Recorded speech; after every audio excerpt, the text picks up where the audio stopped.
ਮੋਦੀ ਅੱਜ ਪੰਜਾਬ ਆ ਰਹੇ ਨੇ ਅਤੇ ਚੰਡੀਗੜ੍ਹ ਪਹੁੰਚ ਚੁੱਕੇ ਨੇ। ਚੰਡੀਗੜ੍ਹ ਦੇ ਵਿੱਚ ਉਹਨਾਂ ਦੇ ਵੱਲੋਂ 4700 ਕਰੋੜ ਦੇ ਵਿਕਾਸ ਪ੍ਰੋਜੈਕਟਾਂ ਦੀ ਸ਼ੁਰੂਆਤ ਕਰ ਦਿੱਤੀ ਗਈ ਹੈ। ਥੋੜੀ ਦੇਰ ਤੱਕ ਜਲੰਧਰ ਪਹੁੰਚਣਗੇ ਪੀਐਮ ਮੋਦੀ। ਇਸ ਤੋਂ ਪਹਿਲਾਂ ਹਰਿਆਣਾ ਦੇ ਜੀਂਦ ਗਏ, ਜਿੱਥੋਂ ਹਾਈਡਰੋਜਨ ਟ੍ਰੇਨ ਦੀ ਸ਼ੁਰੂਆਤ ਕੀਤੀ ਗਈ। ਅੱਜ ਬਹੁਤ ਕਰੋੜੀ ਪ੍ਰੋਜੈਕਟਾਂ ਦੀ ਸ਼ੁਰੂਆਤ ਪੀਐਮ ਮੋਦੀ ਦੇ ਵੱਲੋਂ ਕੀਤੀ ਜਾ ਰਹੀ ਹੈ। ਮੈਗਾ ਪ੍ਰੋਜੈਕਟਾਂ ਦੀ ਸ਼ੁਰੂਆਤ ਹੈ। ਮੈਗਾ ਪਲਾਨ ਹੈ ਇਹ ਮੋਦੀ ਦਾ, ਪੰਜਾਬ ਦੇ ਵਿੱਚ, ਚੰਡੀਗੜ੍ਹ ਦੇ ਵਿੱਚ, ਹਰਿਆਣਾ ਦੇ ਵਿੱਚ। ਤੇ ਚੰਡੀਗੜ੍ਹ ਨੂੰ ਪੀਐਮ ਮੋਦੀ ਦੇ ਵੱਲੋਂ 4700 ਕਰੋੜ ਦੇ ਵਿਕਾਸ ਪ੍ਰੋਜੈਕਟਾਂ ਦੀ ਸੌਗਾਤ ਦਿੱਤੀ ਗਈ ਹੈ। ਚੰਡੀਗੜ੍ਹ ਦੇ ਵਿੱਚ ਜਲਦ ਹੀ ਇੱਕ ਨਵਾਂ ਮੈਡੀਕਲ ਕਾਲਜ ਬਣੇਗਾ। ਪੀਐਮ ਮੋਦੀ ਦੇ ਵੱਲੋਂ ਇਸ ਦਾ ਐਲਾਨ ਕਰ ਦਿੱਤਾ ਗਿਆ ਹੈ ਕਿ ਦੇਸ਼ ਦੇ ਵਿੱਚ ਮੈਡੀਕਲ ਕਾਲਜਾਂ ਦੀ ਗਿਣਤੀ ਐਨਡੀਏ ਸਰਕਾਰ ਦੇ ਵਿੱਚ 2 ਗੁਣਾ ਹੋ ਗਈ ਹੈ ਤੇ ਹੁਣ ਤੱਕ 15 ਨਵੇਂ ਏਮਸ ਬਣਾਏ ਗਏ ਨੇ। ਪੀਐਮ ਮੋਦੀ ਦੇ ਵੱਲੋਂ ਕਿਹਾ ਗਿਆ ਕਿ ਚੰਡੀਗੜ੍ਹ ਦੇਸ਼ ਲਈ ਵਿਕਾਸ ਦਾ ਮਾਡਲ ਹੈ। ਦੇਸ਼ ਲਈ ਚੰਡੀਗੜ੍ਹ ਵਿਕਾਸ ਦਾ ਮਾਡਲ ਹੈ ਤੇ ਚੰਡੀਗੜ੍ਹ 'ਚ ਵਿਕਾਸ ਗੁਆਂਢੀ ਸੂਬਿਆਂ ਨੂੰ ਫਾਇਦਾ ਦਿੰਦਾ ਹੈ। ਚੰਡੀਗੜ੍ਹ ਦੀ ਸਫਾਈ ਵਿਵਸਥਾ ਦੀ ਵੀ ਪੀਐਮ ਮੋਦੀ ਦੇ ਵੱਲੋਂ ਤਾਰੀਫ ਕੀਤੀ ਗਈ ਹੈ। ਇਸ ਦੌਰਾਨ ਪੀਐਮ ਮੋਦੀ ਦੇ ਵੱਲੋਂ ਸਫਾਈ ਮੁਹਿੰਮ ਦੇ ਨੂੰ ਲੈ ਕੇ ਰਿਟਾਇਰਡ ਆਈਏਐਸ ਇੰਦਰਜੀਤ ਸਿੱਧੂ ਦੀ ਵੀ ਤਾਰੀਫ ਕੀਤੀ ਗਈ। ਉਹਨਾਂ ਕਿਹਾ ਕਿ ਸਫਾਈ ਮੁਹਿੰਮ ਦੇ ਸੇਵਕ ਨੇ retired IAS Inderjit Sidhu.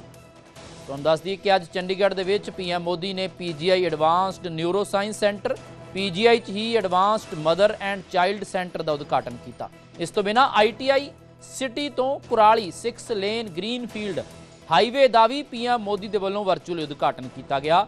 6 lane Ambala Chandigarh greenfield ਦਾ ਹਾਈਵੇ ਦਾ ਨੀਂਹ ਪੱਥਰ ਵੀ ਪੀਐਮ ਮੋਦੀ ਦੇ ਵੱਲੋਂ ਰੱਖਿਆ ਗਿਆ ਤੇ 6 ਲੇਨ ਜ਼ੀਰਕਪੁਰ ਗ੍ਰੀਨਫੀਲਡ ਬਾਈਪਾਸ ਦੇ ਹਾਈਵੇ ਦੇ ਕੰਮ ਦੀ ਵੀ ਸ਼ੁਰੂਆਤ ਕੀਤੀ ਗਈ। ਪੀਐਮ ਮੋਦੀ ਚੰਡੀਗੜ੍ਹ ਪਹੁੰਚੇ ਅਤੇ ਇਸ ਦੌਰਾਨ ਉਹਨਾਂ ਦੇ ਵੱਲੋਂ ਆਪਣੇ ਸੰਬੋਧਨ ਦੇ ਵਿੱਚ ਚੰਡੀਗੜ੍ਹ ਵਾਸੀਆਂ ਦੀ ਤਾਰੀਫ ਕੀਤੀ ਗਈ। ਚੰਡੀਗੜ੍ਹ ਦੇਸ਼ ਦਾ ਇੱਕ ਵਿਕਾਸ ਮਾਡਲ ਹੈ, ਪੀਐਮ ਮੋਦੀ ਦੇ ਵੱਲੋਂ ਕਿਹਾ ਗਿਆ ਤੇ ਬਹੁਤ ਸਾਰੇ ਪ੍ਰੋਜੈਕਟਾਂ ਦੀ ਉਹਨਾਂ ਦੇ ਵੱਲੋਂ ਸ਼ੁਰੂਆਤ ਕੀਤੀ ਗਈ। ਕੁੱਲ 4700 ਕਰੋੜ ਰੁਪਏ ਦੇ ਪ੍ਰੋਜੈਕਟਾਂ ਦੀ ਪੀਐਮ ਮੋਦੀ ਦੇ ਵੱਲੋਂ ਅੱਜ ਸ਼ੁਰੂਆਤ ਕੀਤੀ ਗਈ। ਆਪਣੇ ਸੰਬੋਧਨ ਦੇ ਵਿੱਚ ਪੀਐਮ ਮੋਦੀ ਨੇ ਕੀ ਕੁਝ ਕਿਹਾ, ਤੁਹਾਨੂੰ ਸੁਣਾਉਂਦੇ ਹਾਂ।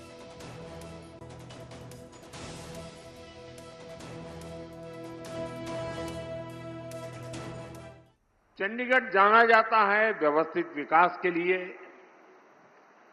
चंडीगढ़ की पहचान है बेहतर लाइफस्टाइल के लिए, ईज ऑफ लिविंग के लिए। चंडीगढ़ की पहचान है चिकित्सा की बेहतर सुविधाओं के संबंध में। और इस सबके साथ साथ चंडीगढ़ की पहचान है मां चंडी का आशीर्वाद। और इसलिए चंडीगढ़ का विकास हमेशा से एनडीए सरकार की प्राथमिकता रहा है। आज चंडीगढ़ में कनेक्टिविटी को लेकर भी कई शुभारंभ हुए हैं। आईटी सिटी से कुराली तक 6 लेन वाले ग्रीनफील्ड हाईवे का उद्घाटन हुआ। इससे एयरपोर्ट रोड पर दबाव कम होगा। मोहाली और खरड़ के लोगों को जाम से राहत मिलेगी। अंबाला चंडीगढ़ ग्रीनफील्ड हाईवे से PR7 स्पेस पर इसकी आधारशिला भी रखी गई है। ऐसे सभी विकास कार्यों से उद्योग और कारोबार को गति मिलेगी। हमारे चंडीगढ़ में ईज ऑफ लिविंग और बेहतर होगी। चिकित्सा सेवाओं के लिए तो चंडीगढ़ इस पूरे क्षेत्र में एक बड़ा हब है। साथियों, जब मैं चंडीगढ़ रहता था तो मुझे कई बार पीजीआई जाना होता था। और कारण क्या, तो कोई न कोई हमारे साथी या उनका परिवार, चाहे जम्मू कश्मीर का हो, पंजाब का हो, हिमाचल का हो, हरियाणा का हो, कोई न कोई बीमार यहां आते थे तो मेरा मिलने जाना बड़ा स्वाभाविक रहता था।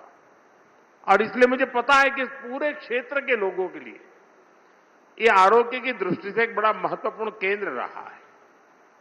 साथियों, आज यहां चंडीगढ़ पीजीआई में एडवांस हेल्थ केयर फैसिलिटीज का विस्तार हो रहा है। यहां advance neuro science centre, advance mother and child centre और क्रिटिकल केयर हॉस्पिटल ब्लॉक, ये प्रोजेक्ट्स लाखों लोगों को इलाज की और बेहतर सुविधा देंगे। आज देश में मेडिकल कॉलेजों की संख्या लगभग दोगुनी हुई है। एमबीबीएस और पोस्ट ग्रेजुएट सीटों में रिकॉर्ड बढ़ोतरी हुई है और अब तो चंडीगढ़ पीजीआई में भी एमबीबीएस कॉलेज को मंजूरी दे दी गई है।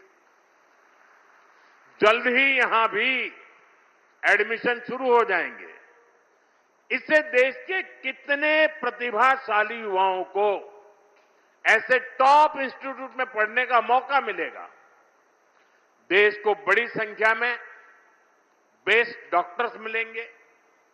साथियों, चंडीगढ़ एक ऐसा शहर है जहां एजुकेशन, इंजीनियरिंग, मेडिकल साइंस और रिसर्च से जुड़े बड़े संस्थान एक साथ मौजूद है।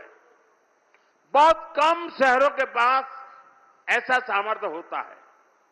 आने वाले समय में यही संस्थान नई टेक्नोलॉजी, हेल्थ केयर, स्टार्टअप्स और इनोवेशन के बड़े केंद्र बन सकते हैं। भारत के हेल्थ सेक्टर पर पूरी दुनिया चिंता जताती थी।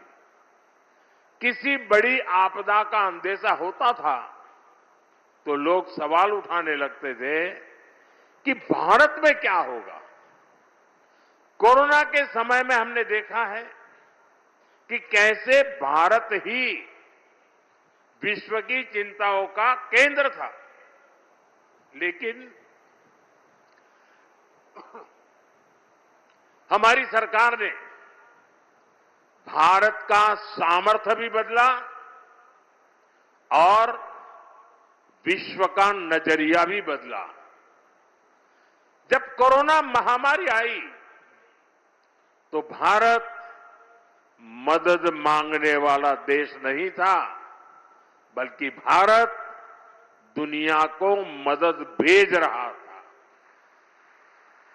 और इसलिए जब हमारी सरकार बनी थी तब हमने देश के लिए स्वच्छ भारत मिशन लॉन्च किया था। देश में करोड़ों शौचालय बनाए गए, भारत को खुले में शौच से मुक्त कराया गया, सार्वजनिक स्थानों की स्वच्छता के लिए अभियान चलाए गए, सफाई हमारी जीवन शैली का हिस्सा बने, इसके लिए अलग अलग इनिशिएटिव शुरू किए गए। हमारे शहरों की स्वच्छ भारत रैंकिंग इसी प्रयास का हिस्सा है और चंडीगढ़ इसमें बेहतर प्रदर्शन का प्रयास भी करता रहता है। साथियों, मैं आज चंडीगढ़ के रिटायर्ड आईपीएस अधिकारी इंद्रजीत सिंह सिद्धू जी की भी सराहना करना चाहूंगा। उनकी पहचान ब्रूम वॉरियर की बनी हुई है। उन्होंने चंडीगढ़ में स्वच्छता को लेकर एक नई अलग जगाई है, लोगों को प्रेरित किया है। इसके लिए हमारी सरकार ने उन्हें इस साल पद्म सम्मान से भी सम्मानित किया है। साथियों, स्वच्छता कोई एक दिन का काम नहीं है। स्वच्छता तो जीवन जीने का तरीका है और मुझे खुशी है कि स्वच्छता को आज के इस कार्यक्रम से भी जोड़ा गया।